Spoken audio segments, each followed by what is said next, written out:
Governo congela parte do orçamento e aumenta imposto para cumprir meta fiscal prejudicada por mais gastos da Previdência. Aposentados e pensionistas que tiveram descontos indevidos em seus benefícios terão atendimento nas agências dos Correios.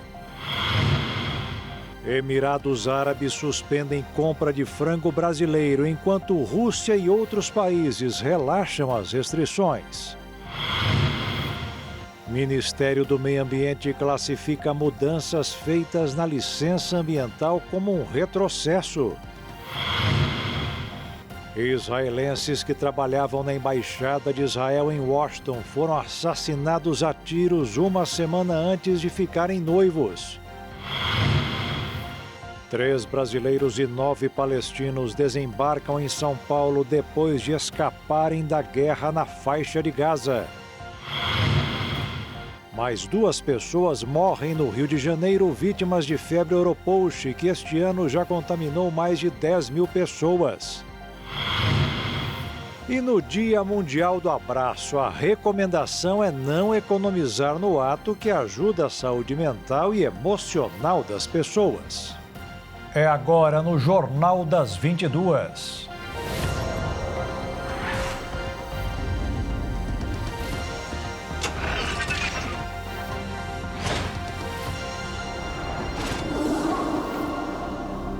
Olá, boa noite. A equipe econômica congelou hoje 31 bilhões de reais do orçamento. O valor maior que o esperado pelos economistas é considerado ideal neste momento para o cumprimento da meta fiscal para este ano. A equipe econômica do governo apresentou o relatório de avaliação de receitas e despesas primárias do segundo bimestre de 2025 e anunciou o primeiro corte de gastos de 2025 para o cumprimento do arcabouço fiscal, com contenção de gastos de 31 bilhões e 300 milhões de reais e aumento do IOF, Imposto sobre Operações Financeiras. Este acréscimo do IOF vai aumentar a receita e vai garantir objetivamente o cumprimento das regras do arcabouço fiscal, que vai permitir ainda este ano colocar novamente juro para baixo.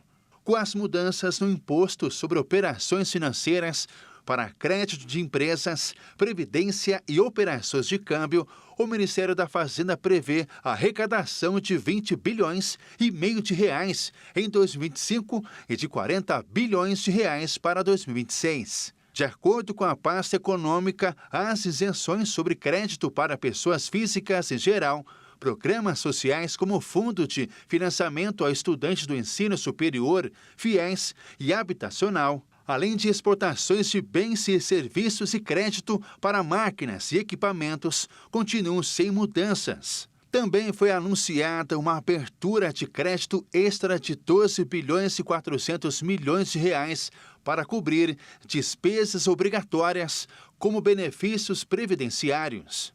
Além disso, há o bloqueio de 10 bilhões e 600 milhões de reais, decorrente do aumento de despesas obrigatórias e o contingenciamento de 20 bilhões e 700 milhões de reais, que na soma do valor congelado chega a 31 bilhões e 300 milhões de reais.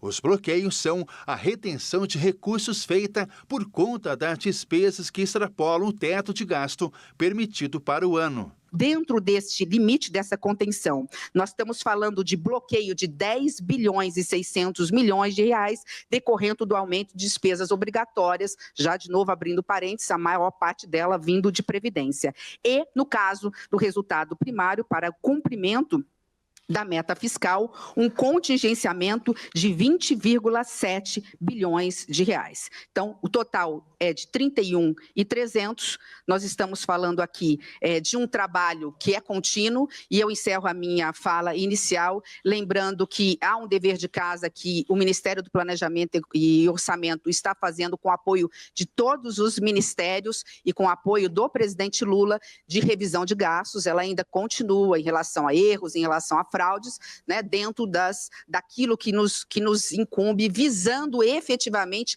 a eficiência dos gastos públicos. Os contingenciamentos, por sua vez, dizem respeito aos valores que precisam ser retidos para que o governo cumpra a meta de resultado primário do PIB, que é zero, com tolerância de 0,25% para mais ou para menos. As informações fazem parte do relatório de avaliação de receitas e despesas primárias do segundo bimestre. A publicação deve ser feita a cada 2 meses pelo governo ao longo do ano para fazer a atualização da execução do orçamento e do cumprimento das metas em relação aos valores projetados no começo do ano pela lei orçamentária aprovada. Com o orçamento deste ano, excepcionalmente, foi aprovado apenas em abril. O relatório com o balanço do primeiro bimestre não foi realizado. Nós vamos fazer o necessário para a entrega, como fizemos no ano passado. Lutamos até 31 de dezembro para entregar, perto do centro da meta, o resultado primário. Então, nós vamos continuar nessa batalha, porque nós entendemos que é o melhor que o Brasil pode ter. É perseverar nesse caminho, com sabedoria, com toda a delicadeza que o tema enseja, com a sensibilidade política do presidente Lula, mas com a determinação necessária para trazer bem-estar para a sociedade brasileira. O mercado não gostou muito do anúncio de corte nos gastos previstos no orçamento, apesar de busca do ajuste nas contas, o que significa comprometimento. A redução significa que está difícil cumprir o esperado saldo positivo. O resultado foi a mudança na direção do fechamento dos negócios desta quinta-feira. O dólar, que estava caindo, fechou em alta de 0,32%, cotado em R$ 5,66. E a Bolsa de Valores, que estava subindo, caiu 0,44%, com mais de 137 mil pontos. E por 215 votos a favor e 214 contra, a Câmara dos Deputados dos Estados Unidos aprovou nesta quinta-feira o projeto de lei orçamentária do presidente Donald Trump. O pacote de isenções fiscais e cortes nos gastos públicos ameaça desmantelar a cobertura de saúde e provocar a disparada da dívida do país. De acordo com especialistas, as medidas fiscais devem aumentar o déficit federal em mais de 4 trilhões e 800 bilhões de dólares na próxima década, o equivalente a 27 trilhões de reais. O projeto, chamado de lindo projeto de lei por Donald Trump, ainda deve passar pelo Senado americano para ser aprovado. As estatísticas sobre os jovens sempre inspiram cuidados e preocupação. Agora, uma pesquisa mostrou que, além de não ter emprego nem estudar, muitas pessoas dos 14 aos 25 anos de idade enfrentam depressão por causa de problemas econômicos. O número de jovens que opta por não trabalhar, estudar ou buscar qualquer tipo de treinamento vem crescendo nos últimos anos em todo o planeta. Segundo a Organização Internacional do Trabalho, cerca de 1/5 das pessoas entre 15 e 24 anos em todo o mundo adotaram o modo de vida conhecido como nem-nem, onde jovens não estudam e também não trabalham. Com isso, a geração Z passou a atingir níveis recordes de desemprego juvenil. Além do aumento do desemprego entre os jovens, problemas relacionados à saúde mental também crescem entre eles. Outras pesquisas mostram que pessoas da geração Z estão quase 2 vezes mais estressadas do que pessoas da geração Y, quando comparadas na mesma idade em tempos diferentes. Os especialistas acreditam que a principal causa desse estresse e desânimo na procura por emprego é a inflação. Preços de elementos básicos, como comida, mantimentos e gasolina, estão cada vez mais caros se comparados a décadas anteriores. Os preços dos imóveis aumentaram mais do que o dobro da renda desde a virada do milênio, o que desestimulou os jovens a sonharem em comprar uma casa com o próprio dinheiro fruto do trabalho. E veja a seguir, Emirados Árabes suspendem compra de frango brasileiro enquanto Rússia e outros países relaxam as restrições. E 3 brasileiros e 9 palestinos desembarcam em São Paulo depois de escaparem da guerra na faixa de Gaza.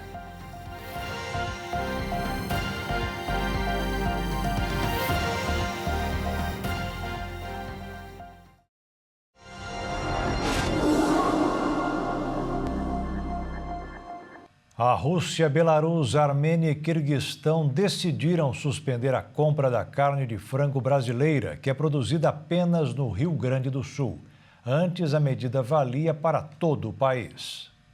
De acordo com os dados divulgados pela indústria brasileira, a Belarus, Armênia e Quirguistão não aparecem entre os principais destinos da carne de frango brasileira, enquanto a Rússia foi o 25º comprador em 2024. Na última quarta-feira, a Colômbia informou a suspensão à carne de frango brasileira de todo o país, segundo uma nota do Instituto Colombiano Agropecuário.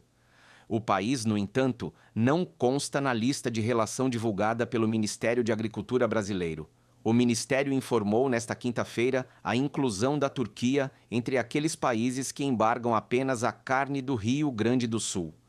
Turquia e Colômbia não estão entre os principais importadores. A nota do Ministério reiterou que a China, a maior importadora, União Europeia, México, Iraque, Coreia do Sul, Chile, Filipinas, África do Sul, Jordânia, Peru, Canadá, República Dominicana, Uruguai, Malásia, Argentina, Timor-Leste, Marrocos, Bolívia, Sri Lanka e Paquistão seguem com proibição para todo o país. Segundo dados da Associação Brasileira de Proteína Animal, desses, China, União Europeia, México, Iraque, Coreia do Sul, África do Sul e Filipinas estiveram entre os 10 principais destinos das exportações brasileiras de carne de frango em 2024. De acordo com a nota do Ministério de Agricultura, os países que restringem a suspensão apenas ao estado do Rio Grande do Sul são Arábia Saudita, Reino Unido, Bahrein, Cuba, Macedônia, Montenegro, Cazaquistão, Bósnia e Herzegovina, Turquia, além da Turquia. Além dos Emirados Árabes Unidos, o Japão, terceiro importador de carne de frango do Brasil. Em 2024, também restringe apenas o produto de Montenegro, cidade onde foi identificado o primeiro caso da gripe aviária, de acordo com o protocolo sanitário. De acordo com o Ministério da Agricultura, com o trabalho de desinfecção da granja em Montenegro, o país pode estar livre dos embargos em até 28 dias, se não for identificado nenhum novo caso da doença. Apesar dos embargos de vários países, a exportação da carne de frango do Brasil, os preços internos ainda não registram queda nos supermercados. O governo de Santa Catarina informa que as análises laboratoriais do Ministério da Agricultura e Pecuária descartaram influenza aviária de alta patogenicidade em aviário comercial da cidade de Pumirim. O caso continua em investigação para saber do diagnóstico final sobre a causa da mortalidade, o que deve ser concluído em uma semana. A informação foi confirmada pelo Ministério da Agricultura. O consumo de café despencou 16% em abril em meio à alta de preços. O grão da bebida mais consumida pelos brasileiros teve a maior inflação dos últimos 30 anos. O consumo de café caiu quase 16% no mês de abril, em relação ao mesmo período no ano passado, devido à disparada de preço. É o que mostra os dados divulgados pela Associação Brasileira da Indústria de Café. O produto ficou 80% mais caro para o consumidor brasileiro. O aumento foi registrado nos últimos 12 meses. Essa é a maior inflação do produto em 30 anos, segundo o IBGE. Com isso, as vendas do grão caíram 5,13% no período entre janeiro e abril de 2025. Os dados são referentes às vendas do varejo, que representam até 78% do consumo interno. Dentre os tipos de café, o solúvel foi o que mais encareceu, com um aumento de 85%, seguido do café gourmet, com 56%, o tradicional ou extra forte, com mais de 50%, o especial, com 42,3%, e o café superior, com um aumento de 29%. Em fevereiro, a Associação Brasileira da Indústria de Café já tinha avisado que os preços iam continuar subindo nos próximos 2 meses, por conta dos custos da compra do café que ainda não tinham sido passados totalmente pela indústria. Segundo especialistas, os principais fatores para o aumento são o calor e a seca que aconteceram no ano passado, a queda na oferta global e o maior custo de logística. O maior avião de passageiros do mundo retornou ao aeroporto em São Paulo após 50 minutos de decolagem por conta de uma falha técnica. A situação estava sob controle, não houve incidentes apesar do susto dos passageiros. O Airbus A380 da companhia aérea Emirates é considerado o maior modelo de avião para transporte de passageiros do mundo. A aeronave possui 2 andares e pode transportar até 850 pessoas. O jato tem mais de 70 metros de comprimento e 80 metros de envergadura. A aeronave opera diretamente no Aeroporto Internacional de Guarulhos, em São Paulo, e tinha uma viagem de 14 horas de duração programada para partir da capital paulista até Dubai. O avião decolou tranquilamente por 15 minutos até a região litorânea da cidade, onde começou a realizar voltas por quase 1 hora antes de iniciar a trajetória de retorno ao aeroporto. A viagem de retorno foi estável, mas as equipes de resgate aguardavam na pista de pouso caso a aterrissagem fosse mal sucedida. Felizmente, o procedimento foi tranquilo e sem nenhum reporte de urgência ou emergência de auxílio até o pátio. Em nota, a companhia aérea não deu mais detalhes sobre o caso, além da falha técnica que não foi divulgada, e os passageiros afetados foram acomodados em um hotel próximo e remarcados para outro voo. Um grupo de 3 brasileiros e 9 palestinos que escaparam da guerra na faixa de Gaza desembarcou em São Paulo. Das 12 pessoas, 6 são menores de idade. Segundo o Ministério das Relações Exteriores, os resgatados saíram da Jordânia em um voo comercial na última quarta-feira. Depois, fizeram escala no Catar e, em seguida, seguiram para o Brasil. Os preparativos da ação ocorreram em sigilo para garantir a segurança deles. De acordo com o governo brasileiro, houve pedidos para a retirada do grupo de Gaza, diante do agravamento da situação no território palestino. A faixa de Gaza tem sido drasticamente impactada pelo conflito entre Israel e o grupo terrorista Hamas, que controla o local. A guerra entre Israel e Hamas começou em outubro de 2023, após um atentado terrorista no território israelense, que deixou mais de 1.000 mortos. 251 pessoas foram sequestradas e 57 continuam cativos, embora 34 tenham sido declarados mortos pelo exército israelense. Segundo o último relatório do Ministério da Saúde de Gaza, controlado pelo Hamas, a ofensiva israelense já deixou mais de 50.000 mortos no território, número considerado confiável pela ONU. De acordo com Itamaraty, 127 brasileiros e familiares já foram retirados da faixa de Gaza desde o início do conflito. O número total de resgatados, considerando também os que estavam em Israel e na Cisjordânia, chegou a mais de 1.500. Em nota enviada, o Ministério do Desenvolvimento e Assistência Social, Família e Combate à Fome afirmou que uma equipe esteve no aeroporto para acolher os repatriados. E a seguir, aposentados e pensionistas que tiveram descontos indevidos em seus benefícios terão atendimento nas agências dos Correios. Israelenses que trabalhavam na Embaixada de Israel em Washington foram assassinados a tiros 1 semana antes de ficarem noivos.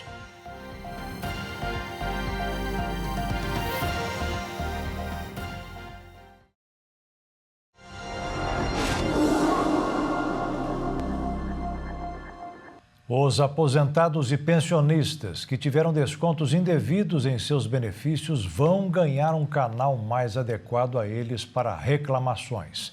A internet não é um caminho pelo qual as pessoas da maioridade transitam com facilidade.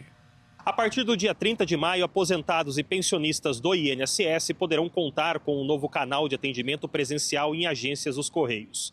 O objetivo é permitir que os beneficiários verifiquem se sofreram descontos não autorizados em seus pagamentos realizados por associações ou entidades diversas. Segundo o Ministério da Previdência Social e o INSS, a iniciativa tem o objetivo de atender especialmente os cidadãos que não têm acesso a recursos digitais. Estima-se que cerca de 2% dos beneficiários do INSS, cerca de 2 milhões de pessoas, não utilizam ferramentas tecnológicas como o aplicativo Meu INSS. A estratégia busca ampliar a inclusão no acesso às informações e serviços da Previdência. O atendimento presencial nas agências dos Correios vai contemplar algumas funções específicas, como identificar descontos mensais realizados por associações, protocolar pedidos de informação adicional, informar prazos e retornos do INSS, além de orientar segurados sobre os procedimentos para contestação e solicitação de reembolso. Para isso, basta apresentar um documento de identidade. A apresentação de contra-cheques não será exigida. O serviço será prestado exclusivamente nas agências dos Correios. As agências do INSS seguirão com os atendimentos tradicionais e não prestarão suporte relacionado aos descontos indevidos. Em caso de impossibilidade de comparecimento, o beneficiário poderá autorizar outra pessoa por meio de procuração para realizar o atendimento. Desde o início do processo de apuração dos descontos, o INSS já recebeu quase 2 milhões de manifestações de aposentados e pensionistas. Desse total, 98% afirmaram não reconhecer o vínculo com a entidade responsável pelos descontos e solicitaram a devolução dos valores. A notificação aos beneficiários com descontos foi feita exclusivamente por meio do aplicativo Meu INSS e da Central Telefônica 135. O governo enfatiza que não fará contato por SMS ou ligações diretas para tratar desses casos. A devolução dos valores depende da comprovação por parte das associações de que os descontos foram autorizados. As entidades terão até 15 dias úteis para apresentar documentação que comprove o vínculo com o segurado. Caso não consigam justificar, terão mais 15 dias para ressarcir os valores, que serão então depositados na conta dos aposentados. O período analisado compreende descontos realizados entre março de 2020 e março de 2025, que totalizaram quase 6 bilhões de reais. Parte desse valor, segundo o presidente do INSS, Gilberto Waller Jr., é referente a descontos legítimos. O INSS enfrenta um crescimento expressivo na fila de análise de pedidos dos benefícios.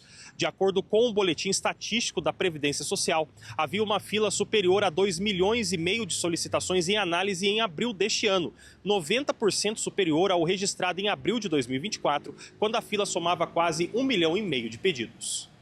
A Comissão de Anistia do Ministério dos Direitos Humanos e da Cidadania aprovou por unanimidade o pedido de anistia política à ex-presidente Dilma Rousseff. Ela também receberá uma indenização de R$100 mil de uma única vez, em razão da violação dos direitos políticos da ex-presidente.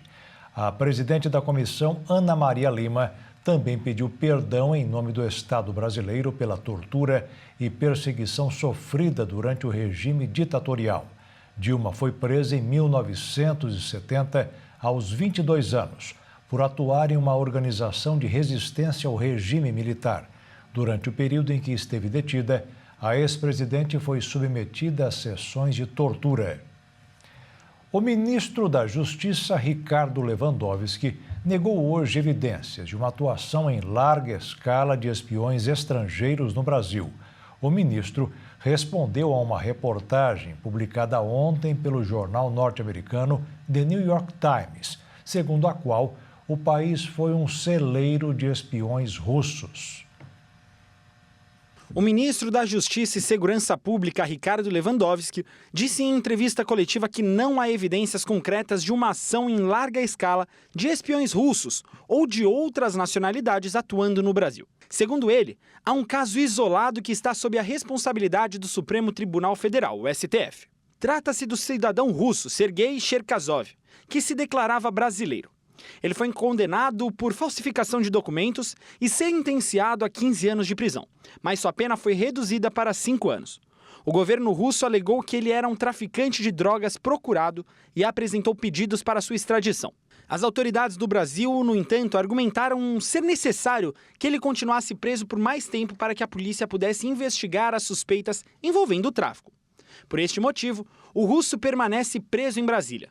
Em audiência de custódia, o próprio Cherkasov pediu para ser extraditado para seu país de origem. Eu só gostaria de reiterar que eu quero ser extraditado para a Rússia e eu concordo com as acusações que a Rússia fez e eu pretendo responder aos fatos dos meus crimes que são alegados pela Rússia no meu estado, quanto mais rápido possível. De acordo com Lewandowski, quando o judiciário decidir, O governo brasileiro tomará a decisão correspondente à decisão da Corte. A declaração foi feita durante uma entrevista coletiva após a cerimônia de abertura da 4ª reunião da Interpol para chefes da Polícia da América do Sul. Participaram da entrevista também o diretor-geral da Polícia Federal, Andrei Rodrigues, e o secretário-geral da Interpol, Valdeci Urquiza. A Polícia Federal acompanha desde 2022 indícios de que o Brasil vinha sendo sistematicamente usado pela Rússia como um centro para a formação de agentes de inteligência da Rússia. Na reportagem do The New York Times, abre aspas, a Rússia usou o Brasil como plataforma de lançamento para seus agentes de inteligência mais qualificados, conhecidos como ilegais. Em uma operação audaciosa e de longo alcance, os espiões deixaram para trás seus passados russos. Abriram empresas, fizeram amigos e se envolveram em relacionamentos amorosos. Eventos que, ao longo dos anos, tornaram-se os tijolos que construíram identidades totalmente novas. Fecha aspas.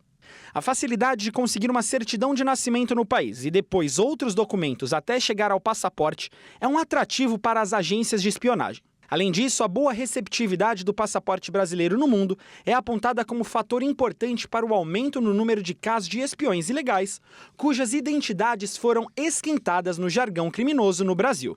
A PF mapeou transações em dinheiro recebidas pelo suposto espião e chegou em integrantes do governo russo sediados no Brasil.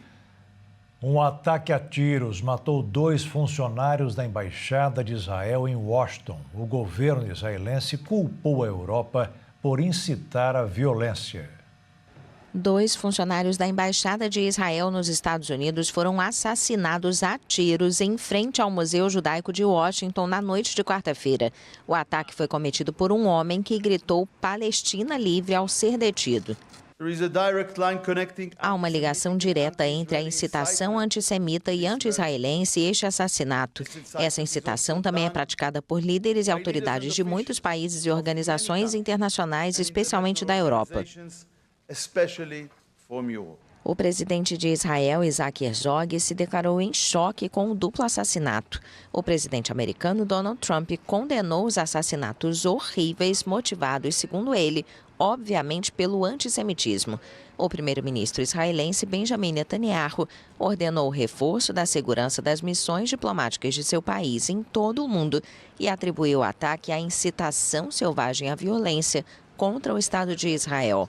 O ataque aconteceu na calçada em frente ao Museu Judaico da capital americana, que tinha um evento programado para jovens profissionais e diplomatas. A polícia informou que o suspeito entrou no museu após os disparos e foi detido no local. A polícia identificou o homem como Elias Rodrigues, de 30 anos. De acordo com as autoridades, as vítimas eram um casal jovem que planejava se casar em breve. O atentado de hoje interrompeu de maneira brusca os planos de um casal. As 2 vítimas estavam prestes a passar do namoro ao noivado. Yaron e Sara eram um casal e pretendiam ficar noivos na próxima semana. Yaron havia comprado o anel de noivado poucos dias antes e pretendia fazer o pedido em Jerusalém. De acordo com as autoridades israelenses, o casal estava no auge da vida profissional. Eles atuavam como funcionários diplomáticos. Yaron era assistente de pesquisa e Sara era funcionária do Departamento de Diplomacia Pública, e os dois estavam sempre envolvidos em eventos de ajuda humanitária. No perfil de LinkedIn de Sara, mostra que ela chegou a conduzir pesquisas sobre a teoria da construção da paz, com ênfase em iniciativas de base em Israel e Palestina. O casal foi atacado ao deixar um evento em um museu que discutia ações de ajuda humanitária para os moradores de Gaza. Em nota, a embaixada lamentou o assassinato do casal e disse estar de coração partido. O governo americano afirmou que o suspeito do assassinato já está preso e, no momento da prisão, ele gritou Palestina livre. E a seguir, mais 2 pessoas morrem no Rio de Janeiro, vítimas de febre Oropouche, que este ano já contaminou mais de 10 mil pessoas. E no Dia Mundial do Abraço, a recomendação é não economizar no ato que ajuda a saúde mental e emocional das pessoas.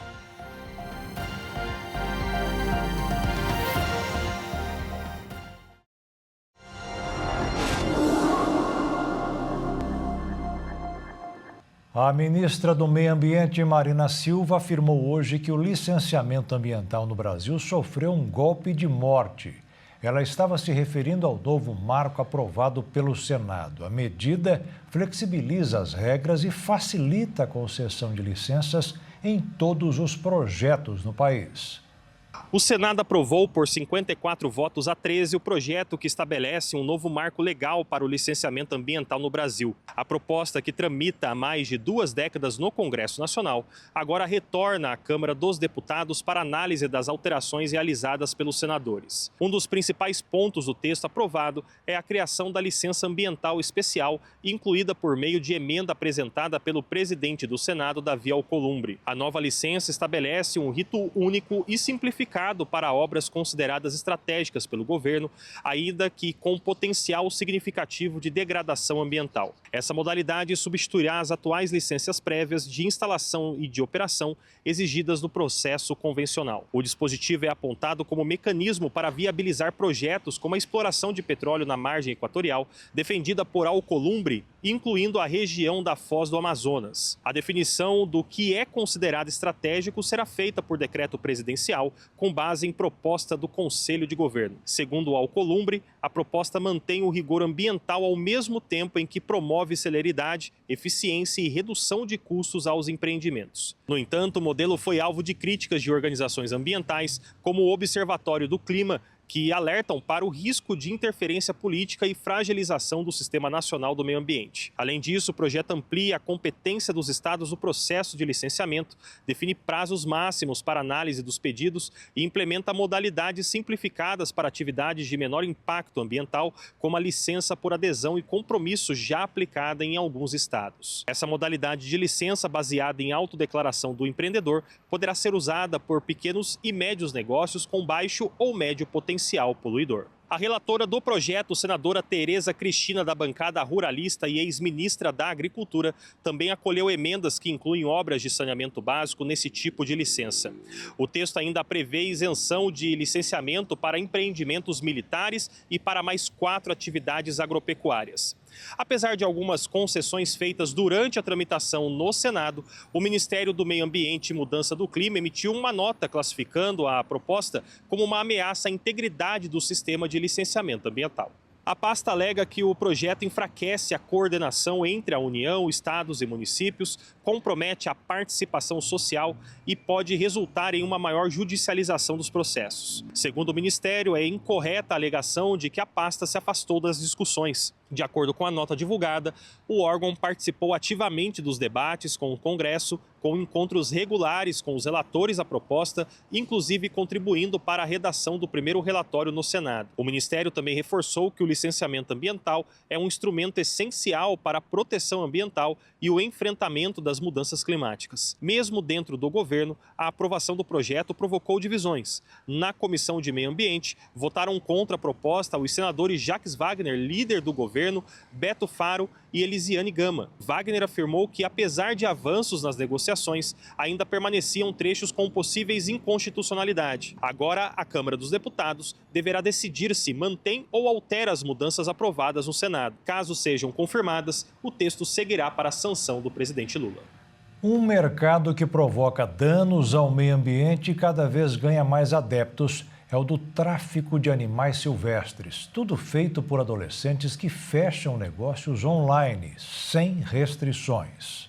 A participação frequente de jovens de até 30 anos, inclusive adolescentes, no comércio online ilegal de animais silvestres tem crescido. A pesquisa dirigida pela Rede Nacional de Combate ao Tráfico de Animais analisou cerca de 3 mil mensagens com anúncios no WhatsApp de grupos de comércio de felinos e conseguiu perfilar parte dos vendedores. A maioria não necessariamente lucra com essas vendas, nem mesmo as gerenciam. Esse comércio funciona como um hobby e o dinheiro arrecadado é usado para comprar outros bichos. As negociações são feitas na base da confiança e é preciso ser indicado por alguém que já esteja no meio para participar. A Renktas mostra que existe um nível de organização e cautela por parte dos contrabandistas. Os vendedores usam pseudônimos, chips de celular digital com números do exterior e VPN, que é uma tecnologia que permite a navegação online de forma segura segura e privada, o que pode dificultar as investigações. A predominância de jovens nesses grupos tem a ver com a familiaridade do uso de redes sociais, aplicativos de mensagens e plataformas de e-commerce. O relatório diz que há uma falta de percepção sobre a gravidade ambiental e jurídica do tráfico, que faz com que muitos desses jovens ingressem nesse mercado criminoso. A ideia de impunidade é frequente e muitos deles encaram essa atividade como um ato positivo para os animais. Especialistas afirmam que é comum ver as vendas sendo realizadas em feiras que tradicionalmente há apreensões de espécies diversas, como a de Duque de Caxias, na Baixada Fluminense do Rio de Janeiro. O Instituto tem tentado um diálogo através das redes sociais e plataformas de e-commerce para propor bloqueios automáticos em casos de anúncios de animais silvestres, mas eles afirmam que, em sua maioria, as vendas acontecem pessoalmente. A ameaça de uma bomba provocou o esvaziamento hoje à tarde do Ministério do Desenvolvimento Social em Brasília. Um homem falando frases sem sentido estava acompanhado pela mulher dele, grávida, e mais 2 crianças. Depois de 2 horas de ameaças, ele foi imobilizado e encaminhado ao Hospital Regional Asa Norte, na região central de Brasília, e depois entregue à Polícia Civil. A mulher e as crianças receberam atendimento no Corpo de Bombeiros. Na mochila que o homem carregava, foram encontradas bombinhas de festa junina. Os casos de acidentes envolvendo redes elétricas atingiram o menor patamar registrado nos últimos 8 anos. No ano passado, o número não passou de 600 ocorrências. A Associação Brasileira de Distribuidoras de Energia Elétrica realizou um levantamento sobre o número de acidentes com a rede elétrica no Brasil. A série histórica começou em 2017, com mais de 800 casos. No ano passado, o país registrou o menor patamar em 8 anos, com 685 episódios. O número de acidentes caiu 12% em relação a 2023, que marcou 782 ocorrências. A pesquisa reuniu dados de 42 distribuidoras localizadas em todos os estados do país e responsáveis pelo abastecimento de mais de 90 milhões de clientes. Segundo o levantamento, a principal causa de acidentes foi relacionada com a construção ou manutenção de prédios, quando não há uma análise correta de riscos elétricos ou quando não é adotado práticas seguras durante a execução de tarefas. Outros riscos incluem a construção próxima à rede elétrica e o uso de escadas metálicas próximas à fiação. Há também acidentes com cabos energizados, provocados por queda de árvores devido a fortes ventos ou batida de veículos em postes. Nessas situações, o cabo não toca o solo e fica suspenso ou escondido, o que dificulta a percepção do perigo. O furto de fios condutores e equipamento clandestino, além da má operação de equipamentos em áreas agrícolas, são outras possíveis causas para o registro de acidentes. O furto de fios condutores e equipamento clandestino, além da má operação de equipamentos em áreas agrícolas, são outras possíveis causas para o registro de acidentes. Apesar da redução de casos, o número de mortes aumentou de 250 para 257 casos. O levantamento foi realizado na 19ª edição da Campanha Nacional de Segurança para a Prevenção de Acidentes com a Rede Elétrica. As informações divulgadas trouxeram um alerta para orientar a população sobre o risco de fios caídos e a necessidade de acionar a distribuidora que opera na região para prevenir o aumento de casos. O ex-comandante do Exército, Júlio César Arruda, negou ter proibido a entrada da Polícia Militar do Distrito Federal no acampamento golpista em frente ao quartel do Exército. O general prestou depoimento como testemunha de defesa de Mauro Cid, ajudante de ordens do ex-presidente Jair Bolsonaro. O general Júlio César de Arruda, ex-comandante do Exército, afirmou ao Supremo Tribunal Federal que não impediu a entrada da Polícia Militar do Distrito Federal no quartel-general do Exército na noite de 8 de janeiro de 2023. De acordo com ele, a atuação das forças de segurança precisava ser coordenada com autoridades civis e militares, diante da tensão após os ataques golpistas às sedes dos 3 poderes em Brasília. Arruda prestou depoimento como testemunha de defesa de Mauro Cid, ex-ajudante de ordens de Jair Bolsonaro, no processo que apura a tentativa de golpe de Estado. À época dos ataques, o general chefiava o exército há menos de 10 dias. Ele foi exonerado ainda em janeiro daquele ano, após desgaste com o governo do presidente Lula. O general Júlio César foi nomeado pelo então presidente Jair Bolsonaro em 28 de dezembro de 2022, depois de ser indicado por Lula. Ele assumiu o cargo em 30 de dezembro, no lugar do general Marco Antônio Freire Gomes. Em 21 de janeiro de 2023, foi demitido pelo petista. A principal causa foi uma acusação de Caixa 2 contra o tenente-coronel Mauro Cid durante o governo Bolsonaro. A Procuradoria-Geral da República afirma que o acampamento em frente ao quartel-general serviu como base de articulação para os atos golpistas e que houve resistência por parte da cúpula militar em permitir a prisão em flagrante dos envolvidos. Arruda, por sua vez, afirmou que sua prioridade naquele momento era acalmar os ânimos.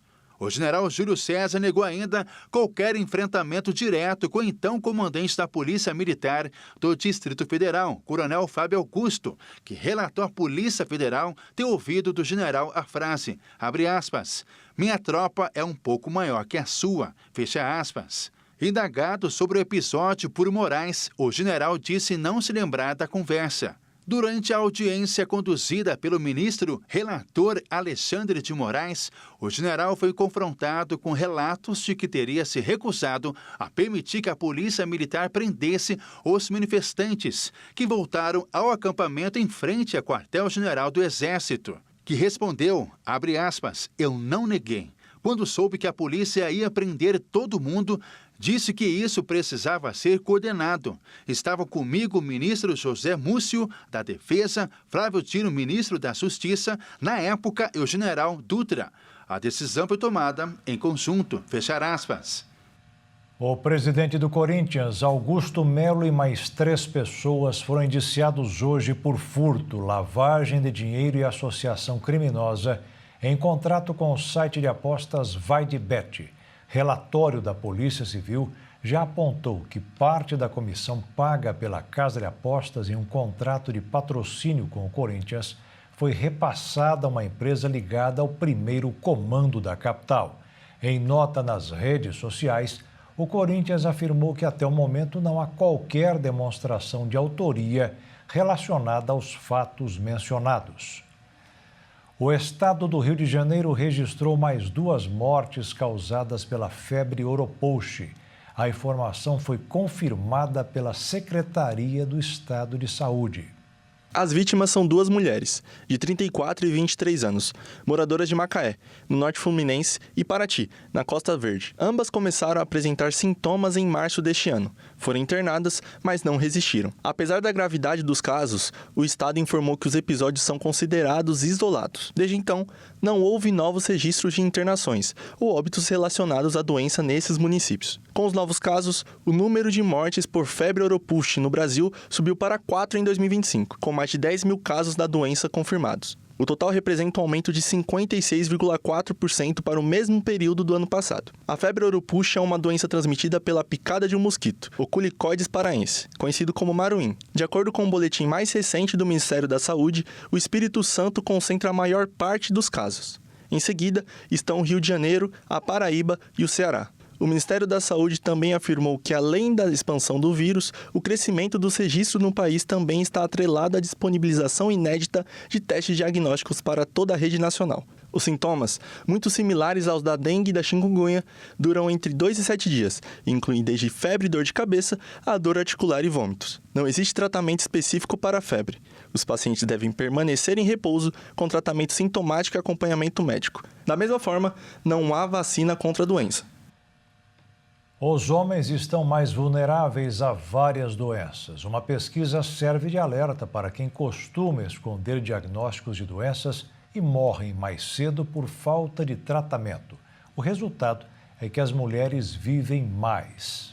As expectativas sociais vinculadas à masculinidade hegemônica acabam cobrando um preço para a saúde dos homens mais alinhados com essas ideias. De fato, segundo uma pesquisa recente, o arquétipo do machão autossuficiente, forte, invulnerável e capaz de controlar suas emoções pode colocar em risco a saúde cardiovascular dos homens, desde a adolescência e a idade adulta jovem. Segundo os resultados do estudo, liderado por pesquisadores da Universidade de Chicago, nos Estados Unidos, e publicado na JAMA Network, aqueles homens que desde a adolescência entre os 12 e 18 adotam comportamentos mais alinhados com os estereótipos de gênero masculinos, têm menos probabilidade de informar, na idade adulta entre os 32 e 42, a seus familiares, amigos e conhecidos diagnósticos de fatores de risco cardiovascular, como hipertensão, diabetes e hiperlipidemia, e os tratamentos que recebem para essas condições. O estudo sugere que existe uma conexão entre como meninos e homens são socializados e a evitação da atenção médica preventiva, seja por medo, ansiedade, vergonha ou por sentimentos genuínos de que não precisam de ajuda. Segundo um médico internista, as qualidades associadas à identidade de gênero masculina entrariam em conflito com outras que, de outra forma, facilitariam a busca e recepção de ajuda ou a admissão de vulnerabilidades. Segundo os dados do estudo, por exemplo, os homens com maior expressividade de gênero masculino aparentemente apresentavam menos diagnósticos de hipertensão, diabetes e dislipidemia. Esses resultados coincidem com os de outra pesquisa publicada na The Lancet, que também estudou a relação entre a expressão de gênero durante a adolescência e os resultados de saúde no futuro. Segundo essa pesquisa, homens que estavam mais próximos dos estereótipos de gênero masculinos na adolescência pareciam estar mais protegidos contra fatores de risco cardiovascular, como pressão arterial elevada e colesterol alto, na vida adulta. De acordo com os dados da Fundação Espanhola do Coração, os homens com menos de 50 anos apresentam uma incidência mais elevada de doenças cardiovasculares em comparação com as mulheres na mesma faixa etária. Um dos pesquisadores explica que, do ponto de vista biológico, os homens podem ser considerados mais vulneráveis a certos problemas de saúde cardiovascular em relação às mulheres, especialmente até a chegada da menopausa. No entanto, como destaca o pesquisador, fatores genéticos ou hormonais não explicariam sozinhos os números mais elevados de doenças cardiovasculares e a mortalidade prematura entre os homens.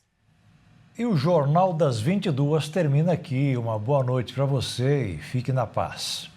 Tchau.